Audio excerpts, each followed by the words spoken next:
Hi friends, I'm so excited for today's video because it's all about art-related books, which is something that I love so much, and I'm very excited to share all of these books with you.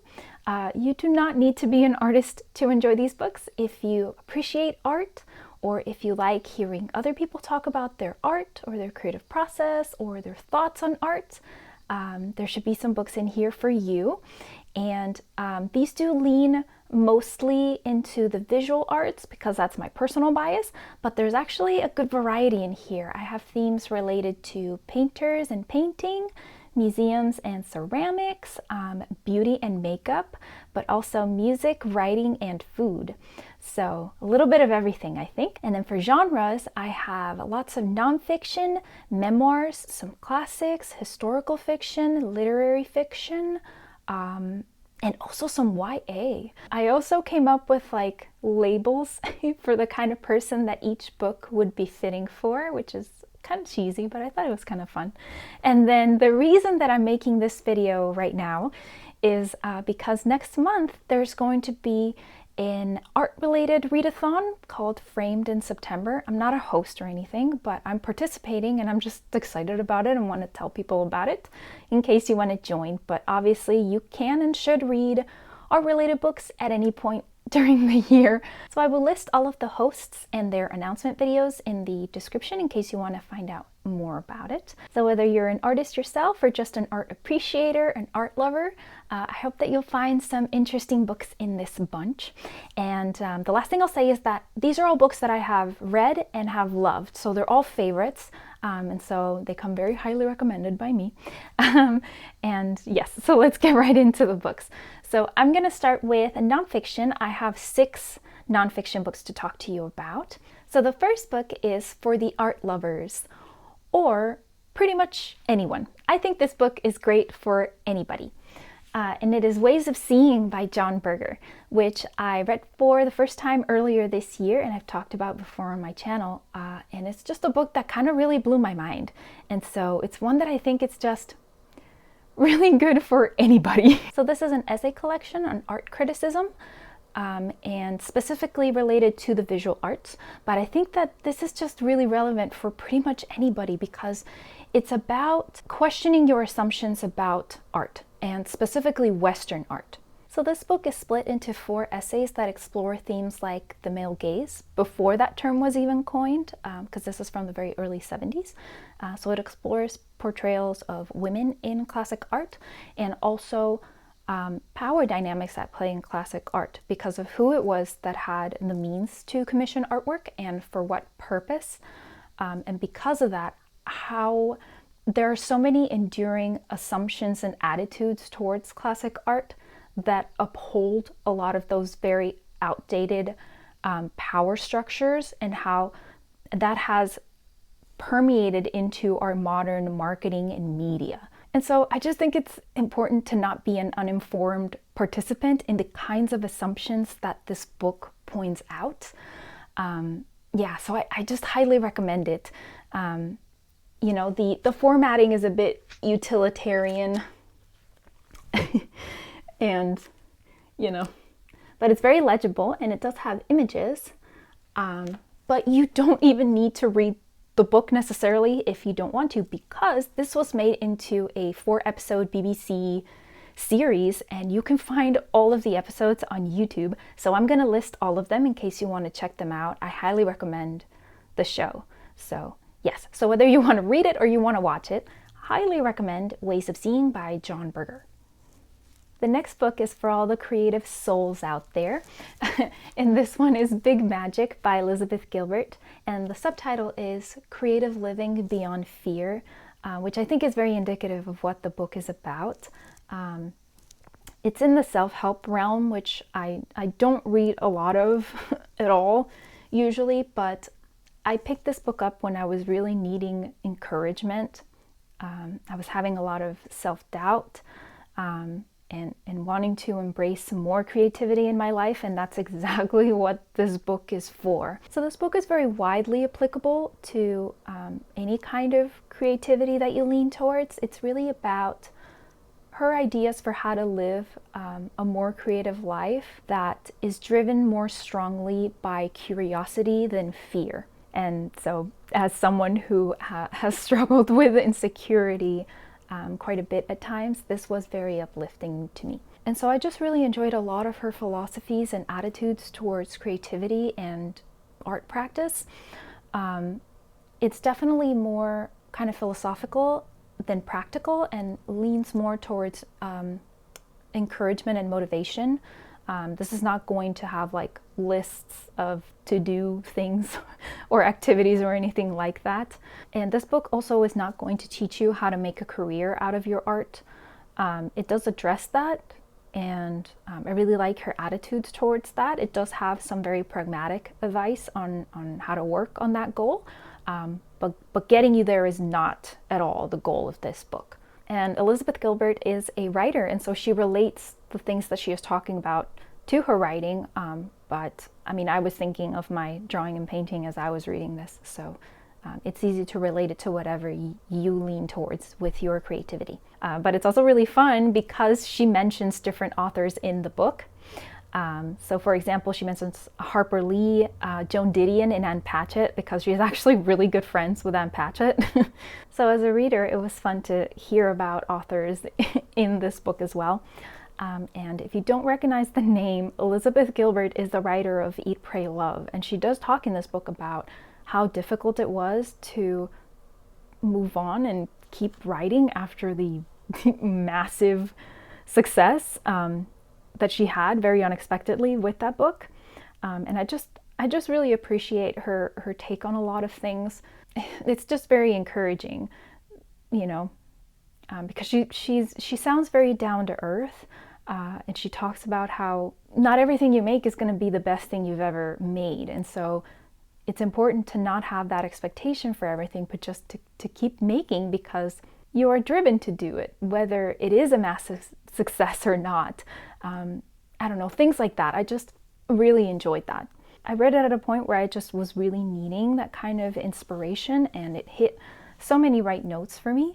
And so I actually keep it really close to my work area so that I can reach for it if I need a little motivation sometimes. And the tone is very conversational and anecdotal, you know, kind, but also pragmatic and straightforward. It's not babying or patronizing in any way.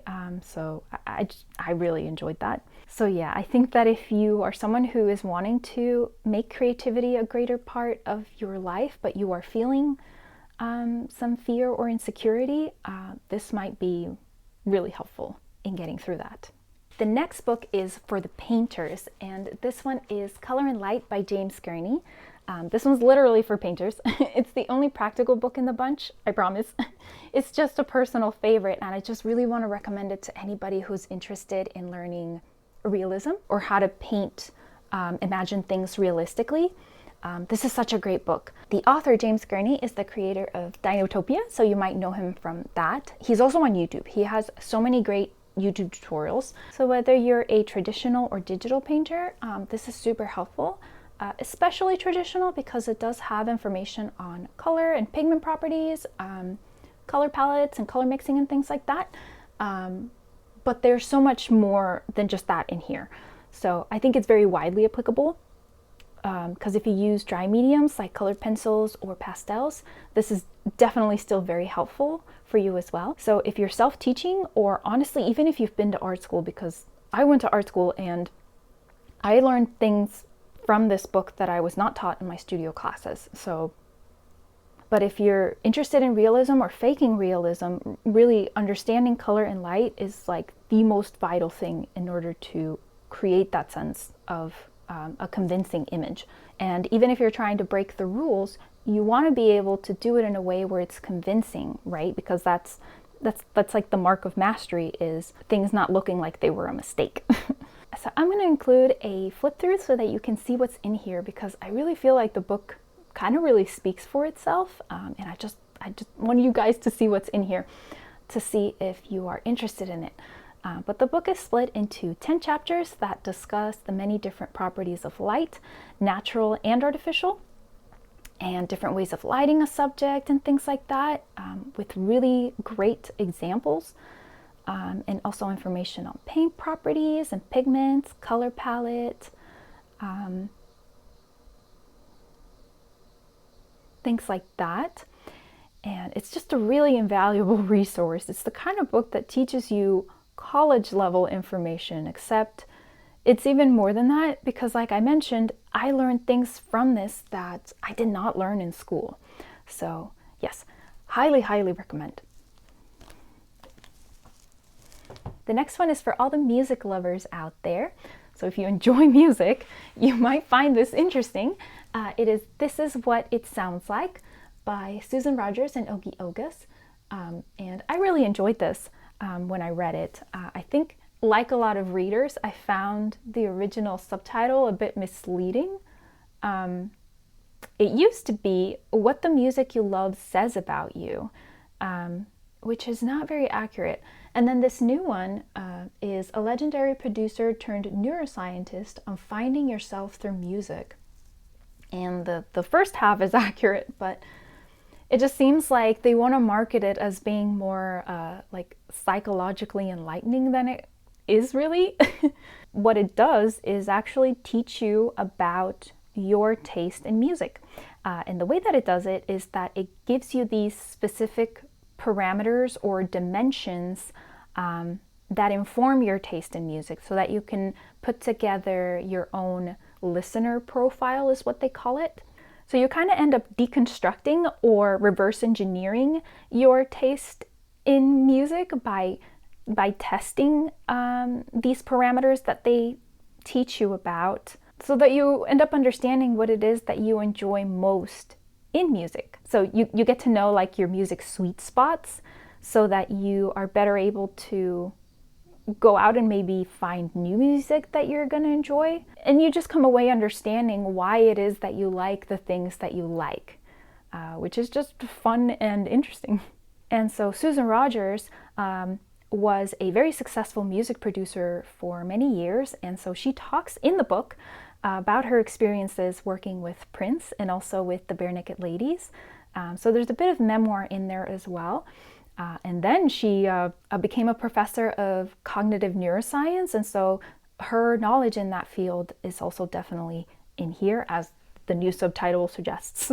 And so I originally listened to it on audio. It's narrated by Susan Rogers, and that was enjoyable. I did need to kind of take some notes as I went so that I could build my listener profile. So you know, you might consider if that's how you want to read the book. And then I recently ordered this physical copy so that I could annotate it. Either one is really good in my opinion. But yeah, I just think it's such a fun way to learn about your taste in music and to learn a new vocabulary, like new language to talk about and discuss music, and yeah, just learn more about your personal taste in music. The next book is for the translation enthusiast, and it's This Little Art by Kate Briggs. I love this book. I have talked about it before, but I just have to talk about it again because I just had the best time reading it. So in this book, Kate Briggs talks about her love for literary translation, and she just puts like her whole heart and soul and brain into it.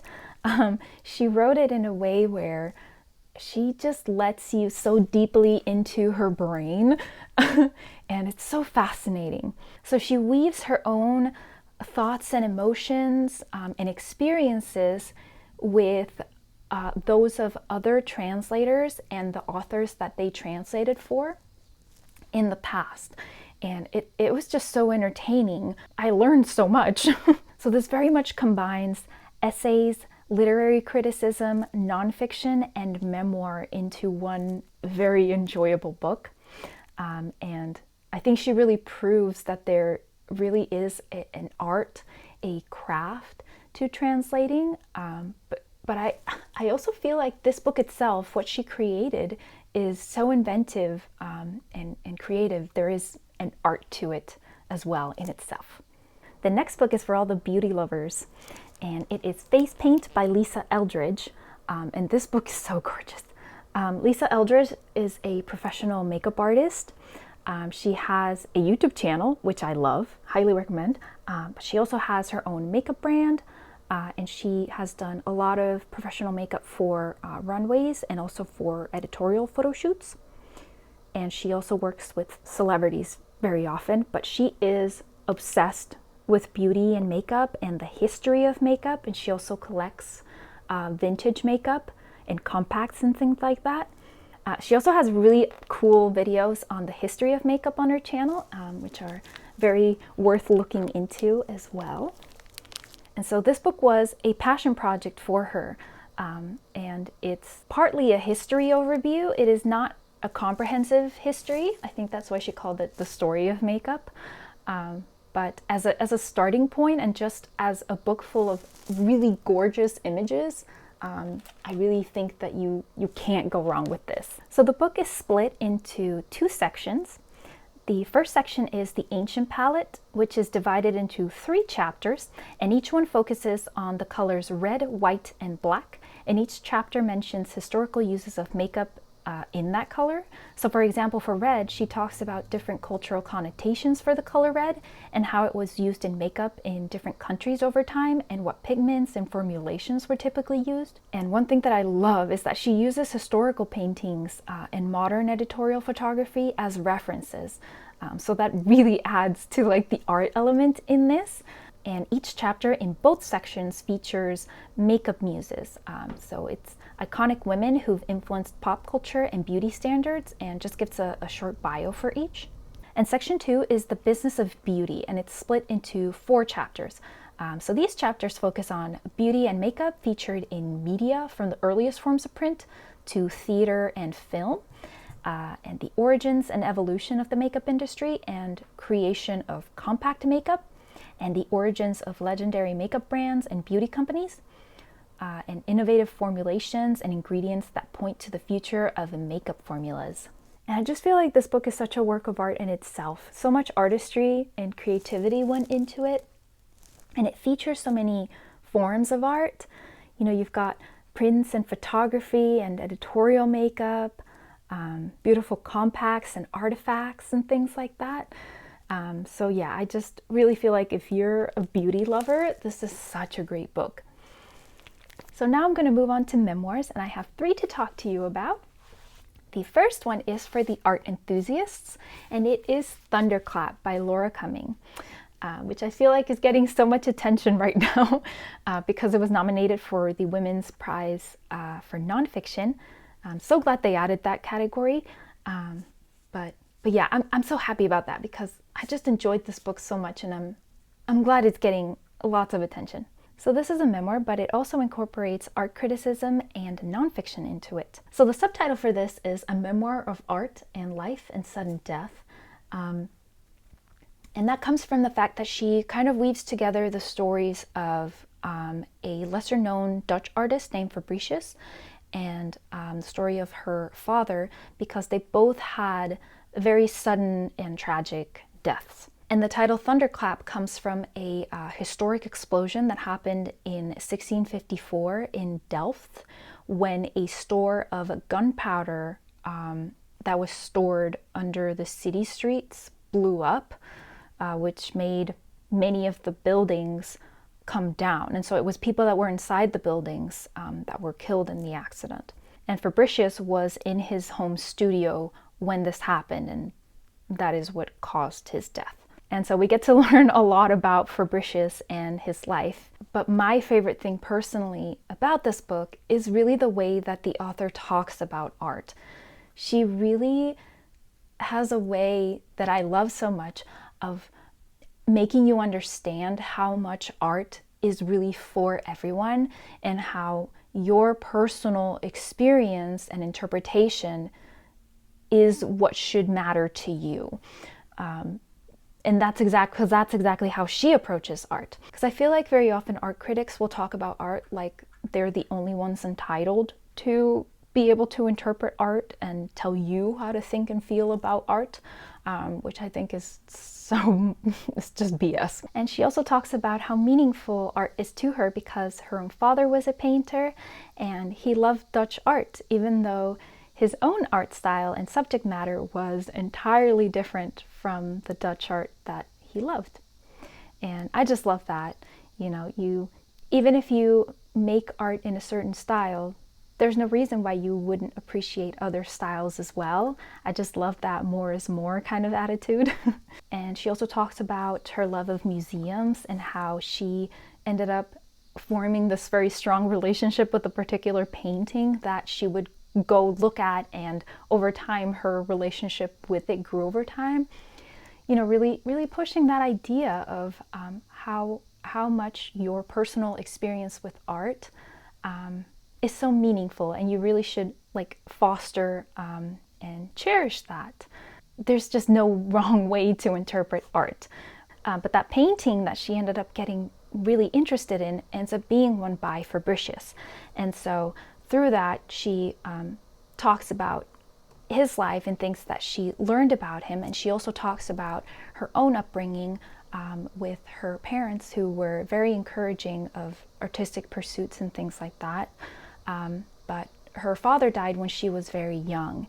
And so she didn't have enough time to get to know him as deeply as she would have liked. And so loving and having a relationship with the art that he loved becomes a way for her to feel more connected with her father, which is just so lovely. And so I just really highly recommend this book, like everybody else that's been reading it. I originally listened to it on audio, and the audiobook was really good. It's narrated by the author, and she has a very pleasant voice.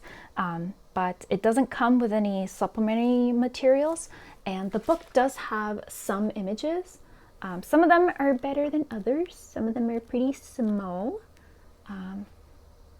But still, it might be nice to be able to have some of the images to look at as you read.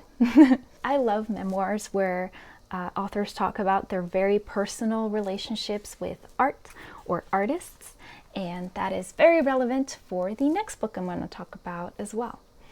So the next book is for the art fans, and this one is Frida Kahlo and My Left Leg by Emily Rapp Black. So Emily Rapp Black is a memoirist. She has 4 or 5 memoirs published, and this one is about her very personal relationship to Frida Kahlo and her artwork.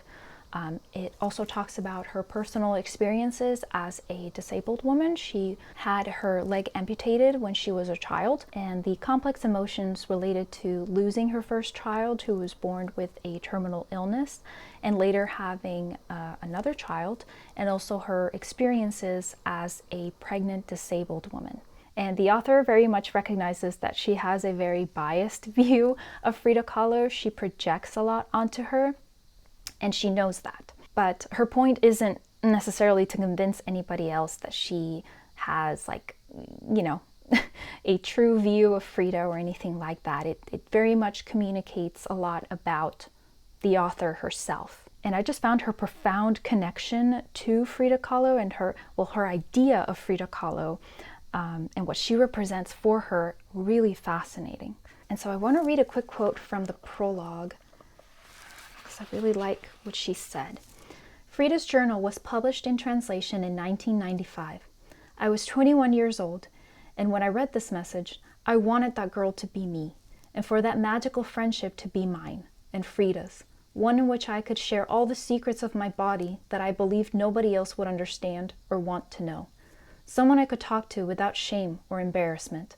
I chose to try and understand the story of her body as a way of knowing or accessing mine, as if the story of her life set out a path or a trial that, no matter how difficult, I might follow. She would be my guide. I would follow her, and here is how I could move self-love from an abstraction to a reality. Together, I thought, we would discover each other. And she goes on to explain that she took an art class, but she just had no talent for it. The way she explains it is that she could not write with her eyes. But she did go on to become a writer and write this book about Frida. And so she talks about pain and love and trauma with just really beautiful language. So I want to share one more quote with you. I feel a blender blade slowly turning through my whole body. the familiar sensation of shame. I do not show my body to strangers, rarely even to lovers, not completely, and almost never to myself. I don't wear long, colorfully embroidered skirts with ruffles and flounces at the hem as Frida did. I have my own disguises, my own camouflage. I select outfits even for the most casual event with great calculation. What to hide, what to reveal, a cautious consideration of how much attention and of what variety I am willing to withstand or absorb or explain or contextualize. At the moment, I am mostly belly, the rounded shape, the perfect place to prop a book and read at night. So yeah, I just loved the writing, and I binge read this in an afternoon. So yeah, it's definitely one of my favorite memoirs. The next one is for the adventurous foodies, and it is Fin and Sichuan Pepper, a sweet-sour memoir of eating in China by Fuchsia Dunlop. And I think that food and cooking, for me, can really fit into my idea of art because of how much creativity goes into it. When I'm cooking, I feel like the experience is in a lot of ways very similar to when I'm making a painting or a drawing. And the result gives you an experience that really engages all of your senses. And so in that way, I don't know, I just feel like it very much fits into the idea of art. You know, some food is not very artistic and some food is almost like just a visual art in itself. But I feel like food writing and recipe making are also in that very creative realm as well. But let's get right into the book itself. So Fuchsia Dunlop is a food writer and cookbook author, and she specializes in Chinese cuisine. And her level of just respect and admiration and immersion in Chinese cuisine is very admirable. I have multiple cookbooks by her, which I also highly recommend. Fuchsia grew up eating a lot of diverse food at home, so she has always thought of herself as a adventurous eater. But something about authentic Chinese cuisine and all its diversity has just held a very strong fascination for her throughout her life. So she first went to China when she was in her early 20s working for the BBC as, I think, like a political journalist. And she was so fascinated that she started to learn Mandarin right after that. But she was also at a point where she was feeling kind of lost. Like she felt like she had just been letting life sort of take her along. Like she wasn't really doing what she would like to do. And she was trying to kind of figure that out. And so when she got an opportunity to attend Sichuan University as a foreign student, she took that opportunity, and that's really where the story begins. And even though she's not studying anything related to food, she had always been interested in food and thought that she wanted to work in something food related. But while she was in Sichuan, she just kept getting pulled more and more by her interest in the food culture. And so she just kept looking for opportunities to learn new techniques and recipes. And eventually she ends up with the opportunity to take a 3-month professional chef's training course, which was unheard of for a foreigner, but the staff just had such a high regard for her because of her passion for their cuisine, which was just so unusual to them, and they just really appreciated it. And I just love this part of the story so much, learning about the education that she got and the way that she describes the Chinese cooking techniques that she was learning about was something that I just really loved. She talks about the terms that they use for the techniques. So for example, the technique for cutting things on a diagonal, they call horse's ears because that's the kind of shape that you get. And I just love that. And her descriptions of food in general are just so enticing. But I do mean it when I say adventurous foodie, because she does talk about eating things that for a Western palate are unusual or unsavory. So if you are squeamish or vegan, probably you might not want to read this. But I really appreciated her approach to these cultural differences. She brings a lot of curiosity and open-mindedness, and you know, really reserves judgment. I don't know that I'd be quite as adventurous in trying so much as she does, but I loved getting to experience it through her for sure. And this also has recipes throughout it, which is pretty neat. Fuchsia eventually leaves China and then comes back 15 years later. And so we get to see her comment on the differences that she notices, and she also goes to new regions to her. And one thing that I really love about her is that wherever she goes, she gets so interested in not just the food, but the culture and learning the specific dialects that they speak in the regions that she visited. And I just think that's so cool. One thing I will say is, like it says, it's very much about her eating and experiences in China. This is not a memoir where you get to know her very deeply.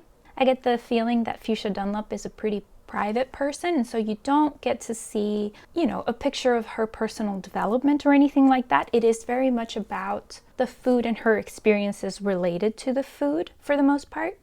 But I enjoyed it so much, so yes. Next, I have two classics. The first one is For the Aesthetic Dandy, and it is The Picture of Dorian Gray by Oscar Wilde.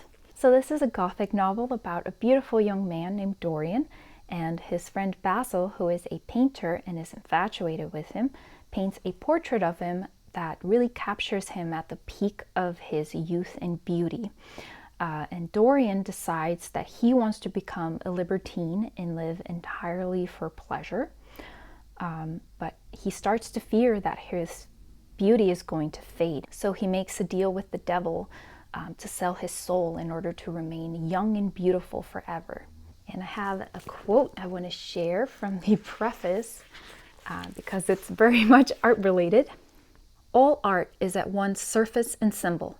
Those who go beneath the surface do so at their peril. Those who read the symbol do so at their peril. It is the spectator and not life that art really mirrors. Diversity of opinion about a work of art shows that the work is new, complex, and vital. When the critics disagree, the artist is in accord with himself. We can forgive a man for making a useful thing as long as he does not admire it. The only excuse for making a useless thing is that one admires it intensely. All art is quite useless. And that is a quote from Oscar Wilde. But the book itself is not written in this kind of tone. I just thought that was a cool quote. But I will read a quick quote that shows more of the writing that's in the book itself. As the painter looked at the gracious and comely form he had so skillfully mirrored in his art, a smile of pleasure passed across his face, and seemed about to linger there. But he suddenly started up, and closing his eyes, placed his fingers upon the lids, as though he sought to imprison within his brain some curious dream from which he feared he might awake. So that's what the writing is actually like in the book. So I think the writing is really beautiful, but also very readable. And it's not very long. It's less than 250 pages. And yeah, I just think it's a must-read classic. My camera stopped recording at some point, so I'm so sorry if there's a weird jump, but I'm just gonna keep going. The next book is for the feminist artist, and it is The Tenant of Wildfell Hall by Anne Bronte. I feel like this Bronte sister in this book don't get nearly enough love. I feel like the other Bronte sisters in books definitely get a lot more love. But I really enjoyed my reading of this. It definitely has a much more straightforward kind of language. It's not gothic.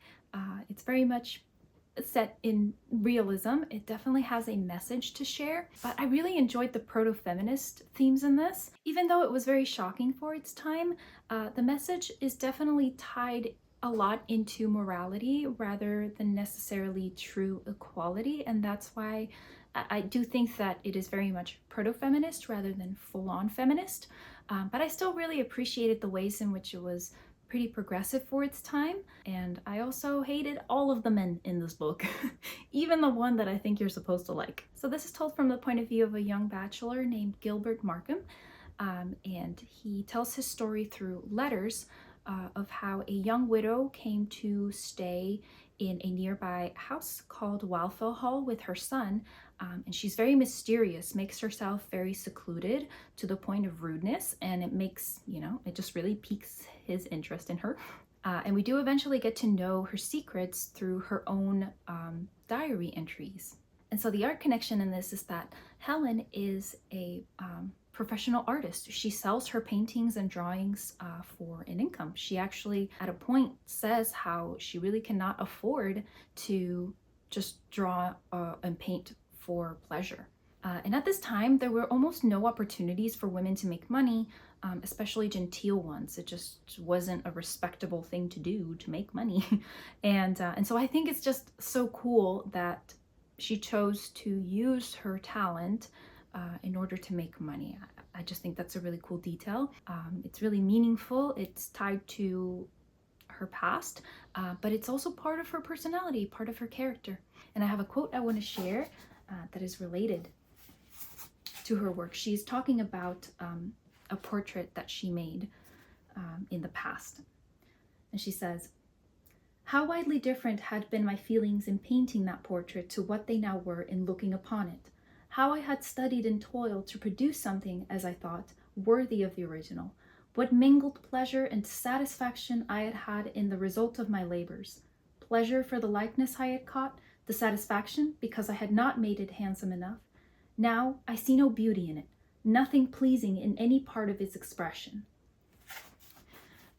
And it is tied to her past in ways that this does not reveal, but I really like it because it also very much is something that I can relate to. I feel like it's very common for artists to look back on their old artwork and have very mixed feelings on it throughout their lives. So I thought that was a fun quote to include.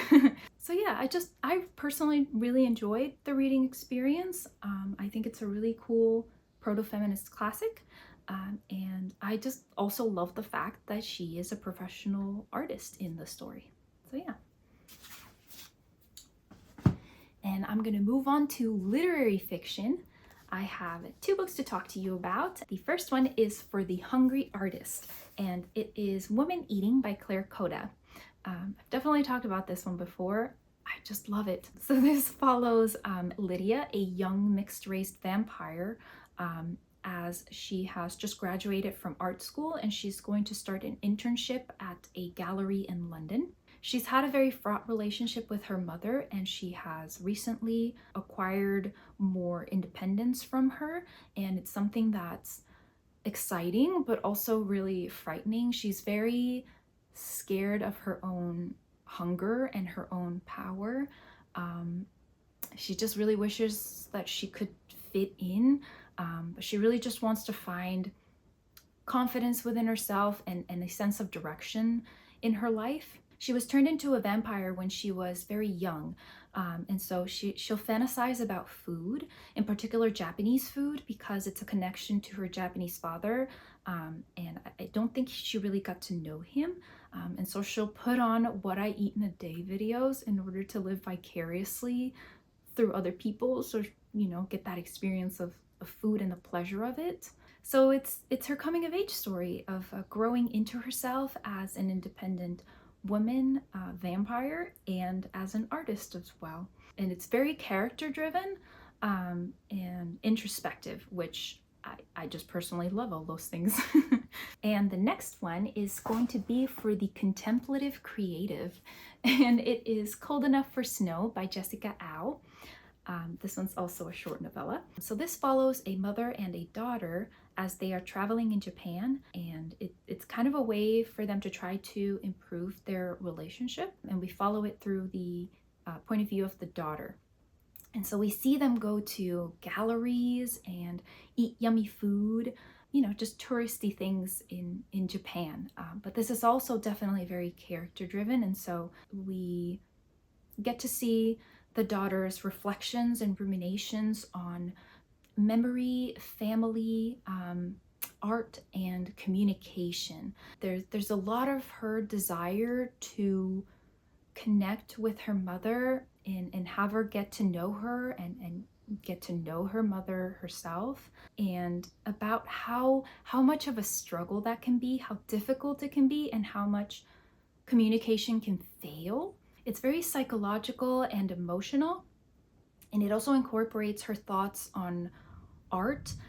There's a part where they're at a gallery and she's expressing how excited she is to talk to her mother about art and what she thinks about it, because she has this idea of her seeing her in a certain light because of what she thinks about art and how she feels about it, that it'll make her feel very proud of her. But they're on such different wavelengths that it just does not work out. And it's just so sad, but also very real. And so I just love that kind of thing so much. So yeah, if that sounds up your alley, then there's a lot of that kind of attempt and failure at communication in here. So yeah. Next, I have one historical fiction book, and this one is for the tortured artist, and it is The Chosen by Elizabeth Laurie. So this is a fictionalized account of the writer Thomas Hardy. He had a famously fraught relationship with his wife Emma, and after her sudden death, he found her diaries where she detailed all of her grievances against him throughout their marriage. And in real life, he destroyed the diaries, and so nobody knows what was in them. So this fictionalizes what was in them and his reaction to finding out about all of these things that she was unhappy about, that he did not know about throughout their marriage, and his grieving process throughout all of this. And so it also takes us back in time to show us how things developed in their relationship, and we also get to see his perspective on these things. And so I just want to quote the blurb real quick. By turns tender, surprising, comic, and true, The Chosen hauntingly searches the unknowable spaces between husband and wife and regret, life and art. So this is definitely very sad and melancholic, so do keep that in mind. But I personally enjoyed it a lot. I just really enjoyed the exploration of a long-term relationship that's, just full of complexity. And also, it really questions Hardy's selfishness and entitlement as an artist. He really believed that he needed those things in order to successfully produce his work, which is something that historically a lot of men, a lot of male artists have pointed out as a necessity for art making. And so this really, delves into that and shows us how he comes to understand how much it affected his wife's life while she was alive, and he had no idea. And so that's maybe the more dark side of an artistic life, but I really enjoyed that exploration. But I'm gonna move on to some more fun, lighthearted things. Something unusual for me, I'm gonna talk about some YA books. And these are actually both by the same author. So the first one is for the young poets, and it is The Poet X by Elizabeth Acevedo. And this is a novel in verse, but the tone of it is very modern, so it's very easy to read. So this follows Xiomara, an Afro-Latina teen in Harlem who uses poetry as a way to find strength to deal with the difficulties in her life. And so it's very much her coming-of-age story. She has been told throughout her life that she is too tall and too womanly for her age. She has a very controlling mother, and she's also starting to fall for a boy that her family doesn't approve of. And so she keeps all of these things within herself and pours them out onto her poetry.